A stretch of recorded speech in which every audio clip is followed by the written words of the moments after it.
رکن اور مقام کے درمیان، رکن وہ کونا ہے خانہ کعبہ کا جس میں حجر اسود لگا ہوا ہے، اور مقام ابراہیم جو ہے، ان دونوں کے مابین جو یہ علاقہ ہے یہاں پر وہ بیعت ہوگی۔ وَيُبْعَثُ إِلَيْهِ بَعْثٌ مِنَ الشَّامِ، ان کے خلاف ایک لشکر بھیجا جائے گا شام سے۔ نہیں کہا جا سکتا کہ باسی حکومت اس وقت کی جو ہے اس کی طرف سے کوئی مسئلہ اس طرح کا اٹھ کھڑا ہو، اس لیے کہ ابھی تو بہرحال باسی حکومت وہاں ہے۔ فَيُخْسَفُ بِهِمُ بِالْبَيْضَاءِ بَيْنَ مَکَّۃَ وَالْمَدِینَہ، لیکن اللہ تعالیٰ اس لشکر کو مکے اور مدینے کے درمیان وادی بیضاء میں دھسا دے گا، زمین کے اندر پورے کے پورے لشکر کو۔ فَإِذَا رَأَى النَّاسُ ذَلِكَ، جب لوگ یہ دیکھیں گے کہ اتنی بڑی نشانی ظاہر ہو گئی، أَتَاهُ أَبْدَالُ الشَّامِ وَعَصَائِبٌ من العراق فَيُبَايِعُونَهُ، اب شام سے سارے کے سارے جو اولیاء اللہ ہیں وہ بھی آئیں گے، اور عراق سے جوق در جوق لوگ آئیں گے اور اسے بیعت کریں گے۔ وَيَعْمَلُ فِي النَّاسِ بِسُنَّةِ نَبِيِّهِمْ، پھر وہ عمل کریں گے لوگوں کے مابین، حکومت کریں گے اپنے نبی کی سنت کے مطابق۔ وَيُلْقِي الْإِسْلَامُ بِجَرَانِهِ، اور اسلام اپنی گردن زمین پر ٹکا دے گا۔ وَالْأَرْضِ، فی الارض، زمین میں۔ فَيَلْبَسُ 7 سنین، پھر وہ 7 برس تک حکمران رہیں گے۔ ثم یتوفا، پھر ان کا انتقال ہوگا۔ ویصلی علیہ المسلمون، اور مسلمان ان پر نماز پڑھیں گے۔ یہ جو میں نے آپ کے سامنے نقشہ کھینچا ہے، اس سے اب میں ایک نتیجہ نکالتا ہوں، اسے بھی میرا گمان کہیے، اختلاف بھی کر سکتے ہیں آپ، اگر اس کو وزنی سمجھے تو قبول بھی کر سکتے ہیں۔ وہ یہ ہے کہ میرے نزدیک ان کے ظہور کا وقت قریب ہے، اور اس کی تھوڑی سی بعد میں مجھے معلوم ہوا کہ جین ڈکسن غالباً نام ہے امریکن اس کا، جس نے یہ پیشن کوئی خبر دی تھی کہ 1962 میں عالم عرب میں ایک بچہ پیدا ہوا ہے کہ جو وہاں کا نقشہ بدل کر رکھ دے گا۔ یہ جین ڈکسن کی غالباً پیشن گوئی ہے۔ بہرحال مجھے اس کی پیشن گوئی سے کوئی دلچسپی نہیں ہے، میں تو جو احوال دیکھ رہا ہوں، یعنی اسرائیل کا قائم ہو جانا، اور اس کے بعد اب یروشلم کا مسلمانوں کے ہاتھوں سے نکل جانا، اور اب گویا کہ وہ الملحمۃ العظمیٰ جو ہے تلی کھڑی ہے، کسی بھی وقت جو ہے یہ جو ہے وہ لاوا پھٹ سکتا ہے، آتش فشاں پھٹ سکتا ہے۔ تو یہ تمام حالات ایسے ہیں کہ جن کی وجہ سے میں سمجھتا ہوں کہ ایک تو جو قرآن مجید کے اشارات میں نے آپ کو بتائے، 14 صدیاں، 14 دن میں چاند کا پورا ہونا، والقمر اذا اتسق، 14 دن میں 14ویں کا چاند۔ اسی طرح اب یہ 14 صدیوں کے بعد یہ صدی جو 15ویں صدی ہے، یہ در حقیقت ظہور امام مہدی کی صدی ہے، اور یہ ہے آغاز وحی سے قبل کا واقعہ، کیونکہ حضور کی زندگی میں یہ جو دن آئے تھے 25 برس کی عمر سے لے کے 40 برس کی عمر تک، 25 برس کی عمر تک کی آپ کی زندگی بڑی مشقت کی زندگی رہی، بڑی محنت کی زندگی رہی، افلاس کی زندگی، تنگ دستی کی زندگی رہی۔ عین بچپن میں آپ بھیڑے بکریاں چراتے تھے، علی قرامید، چند ٹکوں کے عوض، یہ حضور کے اپنے الفاظ، میں چند ٹکوں کے معاوضے میں اب بھیڑے بکریاں چراتا تھا۔ پھر آپ ذرا بڑے ہوئے، اس لیے کہ ابو طالب جو ہے وہ بہت ہی مفلس انسان تھے، سرپرستی تو وہ کر رہے تھے، لیکن واقعہ یہ ہے کہ پرورش کی ہے محمد رسول اللہ نے خاندان ابو طالب، اپنی مزدوری سے، اپنی محنت سے، اپنی مشقت سے۔ پھر آپ نے تجارت کرنی شروع کی ملازمت کی شکل میں، تو یہ 6 دن تھے۔ وَوَجَدَكَ عَائِلًا فَأَغْنَىٰ، پایا اللہ نے آپ کو کیا تنگ دست تھے تو اللہ نے غنی کر دیا۔ غنی کس طور سے کیا؟ حضرت خدیجہ سے شادی ہوئی 25 برس کی عمر میں، جو عرب کی متمول ترین خاتون، ان کی اپنی فرمائش پر شادی ہوئی، انتہائی محبت کرنے والی۔ تو واقعہ میں آپ کو سنا رہا تھا کہ اس زمانے میں یہ 25 برس سے لے کر اور 40 برس کی عمر شریف کے مابین کبھی یہ واقعہ پیش آیا ہے کہ حضور ایک دفعہ کہیں نکل گئے مکے سے باہر، مختلف وادیاں ہیں، پہاڑ ہیں، پہاڑوں کے مابین وادیاں۔ ایک وادی میں آپ نے دیکھا وہ قبیلہ آ کر پڑاؤ ڈالے ہوئے ہے، انتہائی مفلوق الحال، بھوک کی وجہ سے جسم سوکھ کر کانٹے ہوئے ہیں، تن پر کپڑے نہیں، حالت دیکھ کر آپ آئے، انتہائی ملول اور غمگین ہو کر گھر میں آ کر چادر لے کر لیٹ گئے۔ اب پوچھا حضرت خدیجہ نے کیا بات رہا ہے، کیا بات؟ آپ نے فرمایا میں گیا تھا باہر فلاں وادی میں، میں نے یہ دیکھا فلاں گھاٹی میں قبیلہ ہے، پڑاؤ ڈالے ہوئے ہیں، اور یہ حال۔ حضرت خدیجہ اور فرمانے لگے کہ میرے پاس دولت نہیں ہے کہ میں ان کے لیے مدد کر سکوں۔ سرمایہ تو حضرت خدیجہ کا تھا، آپ کی اپنی ذاتی دولت تو نہیں۔ اس پر حضرت خدیجہ نے فرمایا اچھا آپ جائیے، اور بڑے بڑے قریش کے چند سرداروں کے نام دیے کہ ان کو بلانا ہے۔ حضور گئے، وہ سب آ گئے۔ اتنی دیر میں اتنا بڑا ڈھیر اشرفیوں کا حضرت خدیجہ نے لگا دیا کہ جب حضور آ کر بیٹھے تو اس کے پیچھے چھپ گئے، اور پھر کہا ان سرداران قریش سے مخاطب ہو کر آپ سب لوگ گواہ رہے میں نے یہ ساری دولت محمد کے حوالے کی، صلی اللہ علیہ وسلم، وہ جیسے چاہیں اسے خرچ۔ تو ایسی بیوی جس نے ساتھ کیا، میں اگر اس موضوع پر چونکہ میرے کچھ خاص احساسات ہیں اس لیے وہ بیان کروں گا تو پھر بہت وقت نکل جائے گا کہ حضرت خدیجہ رضی اللہ تعالیٰ عنہ کا کیا مقام تھا جسے ہم سے اکثر نہیں جانتے. ہمارے ہاں تو جیسے ہے گرفتار ابو بکر و علی ہوشیار باش، یا ابو بکر کی فضیلت رضی اللہ تعالیٰ عنہ اہل سنت کے نزدیک یا اہل تشیع کے حضرت علی کی فضیلت اسی میں ہے، گرفتار ہے، اسی میں جھگڑا ہے. اسی طرح عائشہ اور فاطمہ کا جھگڑا ہے. ایک گروہ ہے کہ جو حضرت عائشہ رضی اللہ تعالیٰ عنہ کو بہت بلند کرتا ہے، اونچا رکھتا ہے. دوسرا گروہ ہے کہ حضرت فاطمہ رضی اللہ تعالیٰ عنہ. لیکن یہ کہ حضرت خدیجہ الکبریٰ کا ذکر نہیں ملتا، بہت کم ہے. بلکہ میں نے جب ابھی شاید 2-3 سال ہوئے جب میں گیا تھا ایران، اور وہاں کے اچھے مشاہدات میں سے تہران کے ایک یہ بھی تھا کہ انہوں نے خالص خواتین کی یونیورسٹی قائم کی. اس کا نام رکھا جامعۃ الزہراء، حضرت فاطمہ رضی اللہ تعالی عنہا کے نام پر انہوں نے یونیورسٹی قائم کی. تو جب ایک ملاقات میں ان کا وہ ٹاپ کا سٹاف وغیرہ جمع تھا یونیورسٹی کا، میں نے کہا کاش آپ نے اس کا نام جامعۃ الخدیجہ الکبریٰ رکھا ہو چونکہ میں نے کہا دیکھیے یہ سنیوں اور شیعوں کے مابین مدرسۃ العائشہ للبنات، یعنی جو بھی کوئی رکھے گا یہاں پہ مدرسہ بنائے گا سنیوں میں سے، خاص طور پر اہل حدیث جنہیں عرف عام میں وہابی کہتے ہیں، وہ حضرت عائشہ کے نام پر مدرسہ بنائے گا. بچیوں کے لیے مدرسہ حضرت عائشہ کے نام، شیعہ ہو گئے تو حضرت فاطمہ زہرا کے نام. لیکن حضرت فاطمہ کی والدہ حضرت خدیجہ جو صدیقۃ الکبریٰ ہے، ان کے نام کے ساتھ کبریٰ اس لیے جمع ہوا. صدیق اکبر، الصدیق الاکبر ہے حضرت ابو بکر رضی اللہ تعالیٰ عنہ. الصدیقۃ الکبریٰ جیسے حضرت مریم کے بارے میں آتا ہے قرآن میں کانا امہ صدیقہ، اس امت کی الصدیقۃ الکبریٰ حضرت خدیجہ رضی اللہ تعالیٰ عنہ. اور ایک بات راز کی ہے جو میں کہہ رہا ہوں، عام طور پر عام خطابات میں یہ باتیں نہیں کہی جاتی. مجھے تو محسوس ایسا ہوتا ہے کہ اللہ تعالیٰ نے حضرت خدیجہ کی ذات میں حضور کو صرف بیوی کی وفاداری اور وفا شعاری اور محبت نہیں دی، والدہ کی شفقت بھی. حضور محروم ہوئے بہت اہلی عمر میں، والد کو تو دیکھا ہی نہیں، والدہ کی شفقت سے بھی بہت نظر ہے. عمر کا فرق اتنا تھا 25 اور 40 نہ کیجیے. اور آپ کو معلوم ہے میری نانی میرے بڑے ماموں سے 13 برس بڑی تھی، 13 برس میں ان کی ولادت ہو گئی تھی، اور عرب کا معاملہ تو اور گرم ماحول کا تھا. تو کیا 15 برس کی عمر میں حضرت خدیجہ کی اولاد نہیں ہو سکتی تھی؟ اگر وہ ہوتی تو کیا وہ حضرت عمر حضور کی ہم عمر نہ ہوتی؟ اس حوالے سے دیکھیے. چنانچہ ایک واقعہ میں آپ کو اور سناتا ہوں. ایک مرتبہ حضور صلی اللہ علیہ وسلم اسی طرح جو بھی نیا تجربہ تھا عالم ملکیت اور عالم بشریت کے درمیان اتصال کا، اور جس کی وجہ سے ایک خوف کسی کیفیت، ایک تشویش کا سا انداز، تو حضرت خدیجہ نے ایک مرتبہ یہ کہا کہ اچھا اب جب وہ آئے وہ فرشتہ ہے یا کیا ہے، وہ بدروح ہے یا کوئی واقعی فرشتہ ہے، جب بھی وہ آپ کو نظر آئے تو مجھے بتائیے. حضرت جبرائیل آئے، حضور نے فرمایا وہ آگے. اب ذرا نوٹ کیجئے، حضرت خدیجہ نے اپنے بال کھول دیے، اپنی آغوش میں حضور کو لے لیا اور پوچھا کہ کیا اب بھی نظر آ رہا ہے؟ فرمایا نہیں. فرمایا یقیناً یہ فرشتہ ہے، کوئی بدروح نہیں ہے، فرشتہ ہے جس نے حیا کی ہے. اگر کوئی بدروح ہوتی تو وہ غائب نہ ہوتی. اب آپ اندازہ کیجئے عظمت فکر، سوچ کا، آپ کے فکر کا، شعور کی بلندی کا.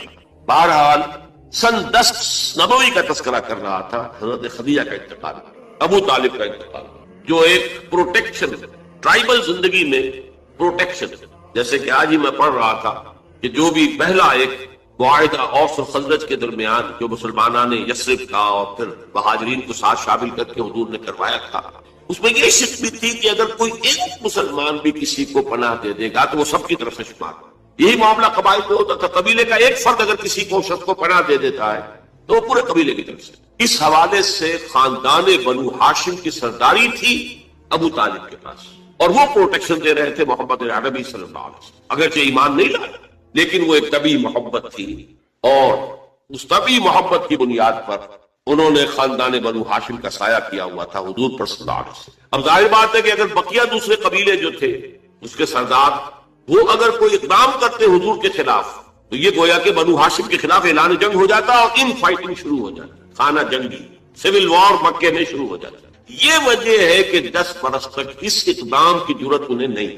سفارتیں لاتے رہے، ابو طالب کے پاس سفارتیں آئیں، کبھی لالچ پیش کیا، آپ ان سے کہیے اگر انہیں دولت چاہیے تو ضرور سیم و زر کے ہم انبار لگا دیں گے، انہیں کوئی سیادت چاہیے تو ہم انہیں اپنا بادشاہ ماننے کو تیار ہے، اگرچہ ہمارا کوئی مزاج نہیں ہے کسی بادشاہ کو ماننے کا، ان کو مان لیں گے. اور اگر کہیں شادی کرنا چاہیں تو اشارہ کرتے ہیں قریش کے جس بڑے سے بڑے گھرانے میں کہیں گے آپ ان کی شادی کر دیں. یہ بھی تھی آفر کہ حضور نے فرمایا تھا کہ چچا جان چاہے یہ میرے داہنے ہاتھ پر سورج اور بائیں پر چاند رکھتے تب بھی میں اپنے اس دعوت سے باز نہیں. ان کا مطالبہ یہ تھا کہ یہ دعوت ختم کر دیں, ہمارے معبودوں کو برا نہ کریں. جس کے ضمن میں پھر آخری جبکہ ابو طالب بستر مرگ پر تھے اس وقت جو آخری سفارت آئی ہے اور انہوں نے آخری چیلنج کیا کہ ابو طالب اب بھی اگر تم باز نہیں آتے تو پھر ٹھیک ہے, ہمارا الٹیمیٹم ہے, آؤ میدان میں مقابلہ کرو یا روک لو اپنے بھتیجے. اس پر جب ابو طالب نے بلایا اور حضور سے کہا ہے کہ بھتیجے مجھ پر اتنا بوجھ نہ ڈالو جو میں برداشت نہ کر سکتا. ظاہر بات ہے اکیلا خاندان بنی ہاشم پورے قبیلہ قریش کا مقابلہ, پھر خود جو ہے نہایت ضعیف بوڑھے اور بستر ملک پر ہے تقریباً. بھتیجے مجھ پر اتنا بوجھ نہ ڈالو, اسے میں برداشت نہ کر سکتا. اس پر حضور کی آنکھوں میں آنسو آئے کہ ایک ہی مرئی سہارا دنیا میں ویزیبل اسباب عالم کے اعتبار سے ایک پروٹیکشن, ایک سہارا, ایک مدد کی شکل تھی, آج وہ بھی جا رہی ہے. سب کہا آپ نے ایک ہی چچا جان اب تو یا تو یہ بات پوری ہو کر رہے گی اور یا میں اپنے آپ کو اسی میں ہلاک کر دوں گا. میرے لیے کوئی ریٹریٹ کا کوئی امکان نہیں ہے, کوئی واپسی کا کوئی امکان نہیں ہے, پسپائی کا کوئی. بہرحال میں نے یہ سارا پس منظر بتایا ہے عام الحزن, اور یہ ابو طالب کا بھی انتقال ہو گیا, وہ پروٹیکشن ختم ہو گیا. بلکہ اب بنو ہاشم کا سردار ابو لہب ہے جو خود دشمن ہے انتہائی, جو سمجھیے کہ زہریلا دشمن, جس نے اس وقت کہہ دیا تھا تب لکا لہذا جماعت, جس نے اپنے دونوں بیٹوں سے حضور کی دونوں صاحبزادیوں کو طلاق دلوائی. طلاق وہی مانا وہاں تو در حقیقت نسبت کا ہو جانا ہی ایک طرح کا نکاح ہوتا تھا. وہ نکاح باقاعدہ ہو جائے گا, لیکن نسبت ہو گئی, منسوخ ہو گئی, تو گویا کہ ایک رشتہ قائم ہو گیا. دونوں بیٹے تھے ابو لہب کے جن سے حضور کی دو صاحبزادیوں کا ایک رشتہ تھا. ان دونوں نے آ کر نہایت گستاخانہ انداز میں, توہین آمیز انداز میں آ کر حضور کے سامنے کھڑے ہو کر اور کہا کہ ہم تمہاری بیٹیوں کو طلاق دیتے ہیں. سارا سفر جیلے ہے حضور کے ساتھ. اب وہ ہے بنو ہاشم کا سردار. کیا نکلے گا نتیجہ؟ پروٹیکشن ختم. اب تو جو بھی چاہیں گے وہ دارالندوا میں فیصلہ کریں گے. لہذا آپ گئے طائف کی طرف. یہ حضور کی مکی زندگی کا اہم ترین واقعہ ہے. حالانکہ اس سے پہلے 3 برس کا آپ کا شیب بنی ہاشم کے اندر جو گھراؤ رہا اور مقاطعہ رہا اور بائیکاٹ رہا, کھانے پینے کی چیزیں جو ہے روکی گئی, بدترین قسم کی فاقہ جو ہے کشی کرنی پڑی پورے خاندان بنی ہاشم کو. حالانکہ وہ سب کے سب ایمان تو نہیں لائے تھے, لیکن اس جرم کی پاداش میں کہ بنو ہاشم محمد کا ساتھ نہیں چھوڑ رہے, لہذا پورے خاندان کو جو ہے اس کے ساتھ بائیکاٹ ہوگا. اور بائیکاٹ کے نتیجے میں بنو ہاشم کا پورا خاندان شیب بنی ہاشم میں, اور جس کو شیب ابی طالب بھی کہتے ہیں, 3 برس تک محسوس رہا. کوئی چیز کھانے کے لیے نہیں. کوئی اللہ کا بندہ حکیم ابن حزام جیسی شخصیت ہے, بنیادی طور پر نیک شخصیت, وہ کہیں پہاڑ کی چوٹی پر چڑھ کر نیچے اتر کر, ورنہ پہاڑ جو وادی ہے اس کے دونوں سروں کے اوپر پہرے ہیں, کوئی جا ہی نہیں سکتا. اب پہاڑ کراس کرے اتر کے کوئی شہد دے آئے, اس لیے کہ وہ بہت قریبی عزیز تھے حضرت خدیجہ کے رضی اللہ تعالیٰ عنہ, تو اپنی رشتہ داری کا بھی وہ خیال رکھتے تھے, کبھی لے آئے لے آئے. ورنہ وہ وقت بھی آیا ہے کہ بنو ہاشم کے پھول جیسے بچے بلک رہے ہیں, کھانے کو کچھ نہیں, کچھ نہیں ہے سوائے اس کے کہ سوکھے چمڑے ابال کر ان کا پانی ان کے حلق پر ٹپکا دیا جائے, کچھ. لیکن اس کو بھی میں سخت ترین نہیں کہتا. حضور صلی اللہ علیہ وسلم کے لیے ذاتی طور پر جو سخت ترین مرحلہ آیا ہے وہ یوم طائف تھا, جس کی ایک گواہی حضور کے اپنے قول میں کہ حضرت عائشہ نے ایک مرتبہ پوچھا رضی اللہ تعالیٰ عنہا کہ کیا آپ پر یوم احد سے بھی زیادہ کوئی سخت دن گزرا؟ ان کے ہوش میں ظاہر بات ہے یوم احد حضور مجروح ہوئے, زخمی ہوئے, دندان مبارک شہید ہوئے, خون کا فوارہ چھوٹا, آپ پر بے ہوشی طاری ہوئی, آپ کی زبان مبارک سے ایک بددعا بھی نکل گئی, کیف یہدی اللہ قوما صدموا وجہ نبیہم بالدم. اللہ اس قوم کو کیسے ہدایت دے گا جس نے اپنے نبی کے چہرے کو خون سے رنگین بنا دیا, خون سے رنگ دیا. پھر یہ کہ 70 صحابہ جو ہے شہید ہوئے, جن میں حضرت حمزہ جیسے بھی, آپ کے چچا بھی ہے, آپ کے خالہ داد بھائی بھی ہے, آپ کے دور شریک بھائی بھی ہے, ساتھ کے کھیلے ہوئے ہمجولی بھی ہے, اسد اللہ ہے, اسد الرسول ہی بھی, اور ان کی لاش آئی ہے کہ ناک کٹی ہوئی, کان کٹے ہوئے اور پیٹ چاک کر کے کلیجہ چبایا ہوا. تو سخت ترین دن حضرت عائشہ کے نزدیک یوم احد تھا. حضور نے فرمایا نہیں, مجھ پر سخت ترین دن یوم طائف. آپ مکے سے مایوس ہو کر طائف گئے, اور نوٹ کیجئے یہ واحد موقع ہے جہاں نظر آتا ہے کہ حضرت ابو بکر بھی حضور کے ساتھ تھے, ورنہ سائے کی طرح ساتھ رہنے والی شخص صرف ایک ہے ساتھ, زید ابن حارثہ رضی اللہ تعالیٰ عنہ, جو منہ بولے بیٹے بھی قرار دے دیے گئے تھے, لیکن یہ کہ تھے تو غلام, آزاد کردہ غلام, مولا تھے حضور کے, وہ ساتھ ہے صرف. آپ نے عام راستہ اختیار نہیں کیا جو کہ آسان راستہ ہے، سیل کا راستہ اپنی ہے۔ طائف کے دو راستے ہیں، مکے سے طائف جائے دو راستے ہیں، ایک طریق السیل کہلاتا ہے، ایک طریق الجبل کہلاتا ہے۔ پہاڑی راستہ جو ہے انتہائی دشوار گزار، انتہائی، آج بھی آپ جب جائیں وہاں پر تو معلوم ہوتا ہے کیسے ان لوگوں نے سڑک بنائی ہے، نہایت دشوار گزار۔ لیکن اب تو بہرحال وہ بہت عمدہ سڑک بنی ہوئی ہے۔ حضور کے زمانے میں سڑک کہاں تھی؟ کس سختی کو جھیل کر اس طریق الجبل کو آپ نے اختیار کیا، اس لیے کہ عام آمد و رفت کا راستہ جہاں تھا وہاں تو خطرہ تھا کہ فوراً حملہ ہو جائے، کیونکہ غالباً دارالندوا میں یہ فیصلہ ہو چکا جب تک کر دو محمد کو، ختم ہوا، ابو طالب گیا۔ اب کوئی ہمیں اندیشہ نہیں ہے کہ کوئی ان فائٹنگ ہو جائے گی، کوئی جو ہے سول وار ہو جائے گی قریش میں، لہذا اس لیے آپ اوائڈ کر رہے ہیں اس راستے کو جس پر آمد و رفت عام ہے۔ وہ دشوار گزار راستے سے ہو کر طائف پہنچے، وہاں کے 3 سرداروں کے پاس جا کر اپنی دعوت پیش کی، اس امید میں کہ اگر ان میں سے کوئی ایک بھی دعوت قبول کر لے، اس پر ایمان لے آئے تو میں یہاں منتقل ہو جاؤں، یہ میرا دارالہجرت بنا۔ حکمت خداوندی میں، مشیت ازدی میں یہ معاملہ جو ہے، یہ شرف پہلے سے طے تھا یثرب کے لیے، لیکن حضور کی اپنی غور و فکر، سوچ بچار، اس کے حوالے سے آپ طائف پہنچے۔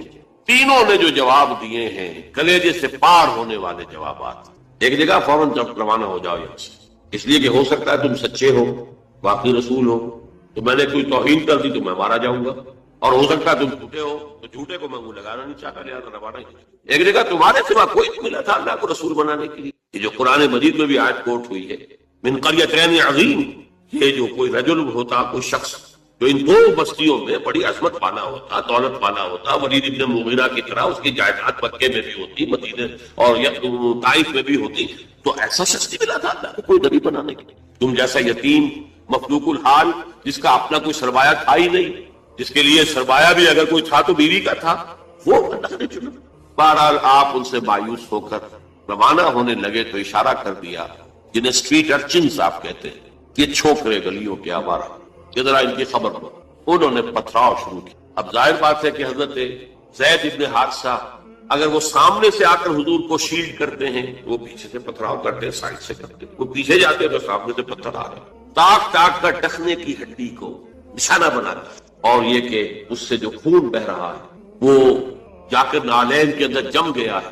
وہاں سے پھر ذرا آپ نکلے، ایک جگہ ٹھہرے، زیادہ تفصیل میں نہیں میں جا رہا، لیکن خاص طور پر یہ نوٹ کرا دینا چاہتا ہوں کہ حضور کی زبان مبارک پر فریاد آ گئی، اللہم الیک اشکو ضعف قوتی وقلت حیلتی وحوانی علی الناس، اے اللہ تیری ہی جناب فریاد کرتا ہوں اپنی قوت کی کمی کا، اپنے وسائل کی کمی، اور لوگوں کے سامنے جو رسوائی ہو رہی ہے، رسوائی، یہ رسوائی مکے میں نہیں ہوئی تھی کبھی، یہ پتھراؤ مکے میں نہیں ہوا تھا کبھی۔ اللہم الیک اشکو ضعف قوتی وقلت حیلتی وحوانی علی الناس، الی من تکلنی، اے اللہ مجھے کس کے حوالے کر دیا، الی بعید یتجہمنی اور الی عدو ملکت امری، کیا وہ دور دراز کے لوگ جن کا مجھ سے کوئی تعلق ہی نہیں ہے ان کو مجھ پر حملہ کرنے کے لیے کھلی چھوٹ دے دی، اور کیا دشمن کے حوالے مجھے کر دیا کہ جو چاہے کر دیا، یہ فریاد۔ لیکن اس کے بعد وہ مقام عبدیت غالب آئی، یہ جو 2 نسبتیں ہیں محمد رسول اللہ کی، عبدہ و رسول، مقام عبدیت کا تقاضا کچھ اور ہے، سر تسلیم خم، کوئی شکوہ شکایت زبان پر نہ آئے۔ فرماتے ہیں ان لم یکن علی غضبک فلا ابالی، اگر تو ناراض نہیں ہے تو پھر مجھے کوئی بات، سر تسلیم خم ہے جو مزاج ہے۔ اندیشہ تو یہ ہوا کہ کہیں تو ناراض نہ ہو گیا، جیسے ابتدا میں چند دن کے لیے وحی کی آمد کا سلسلہ رکا تھا تو اندیشہ ہو گیا تھا کہ کہیں اللہ ناراض تو نہیں ہو گیا کہ وحی کا سلسلہ بنا، جس پر وہ آیات نازل ہوئی، وَالضُّحَىٰ وَاللَّيْلِ إِذَا سَجَىٰ مَا وَدَّعَكَ رَبُّكَ وَمَا قَلَىٰ وَلَلْآخِرَةُ خَيْرٌ لَكَ مِنَ الْأُولَىٰ۔ اسی کو کہتے ہیں فارسی میں کہ عشق تو 1000 بدگمانی، جہاں عشق کا اور محبت کا معاملہ ہوتا ہے تو بڑی جلدی بدگمانی پیدا ہو جاتی ہے، کہیں کوئی ناراض تو نہیں ہو گیا کسی وجہ سے، میری کوئی بات جو ہے کھل تو نہیں گئی کسی چیز سے، کوئی ایسی تو نہیں کہ ناگواری محسوس ہوئی۔ تو ان لم یکن علی غضب فلا ابالی، اگر غضب نہیں ہے تیرا، ناراض نہیں ہے تو پھر مجھے کوئی پرواہ نہیں۔ اعوذ بنور وجهک الذی اشرقت له الظلمات، میں تیرے چہرے عظمت کی اس ضیاء اور نور کی پناہ میں آتا ہوں کہ جس سے تمام اندھیارے جو ہے وہ دور ہو جائے۔ بہرحال وہاں سے جب واپس آئے ہیں تو نوٹ کیجئے ٹرننگ پوائنٹ ہے یہ، اس لیے کہ یوم طائف ایک اعتبار سے کلائمیکس ہے، ذاتی اعتبار سے محمد الرسول اللہ صلی اللہ علیہ وسلم پر ابتلاء اور آزمائش اور امتحان اور سختی کا نقطۂ عروج، کلائمیکس۔ اور اسے مولانا مناظر حسن گیلانی رحمۃ اللہ علیہ نے اپنی تصنیف النبی الخاتم میں ٹرننگ پوائنٹ قرار دیا. اس کے بعد سے اللہ تعالیٰ کی طرف سے خصوصی پروٹیکشن، اللہ تعالیٰ کی طرف سے خصوصی حفاظت جو ہے حضور صلی اللہ علیہ وسلم کو حاصل ہے. لیکن یہ کہ فوری طور پر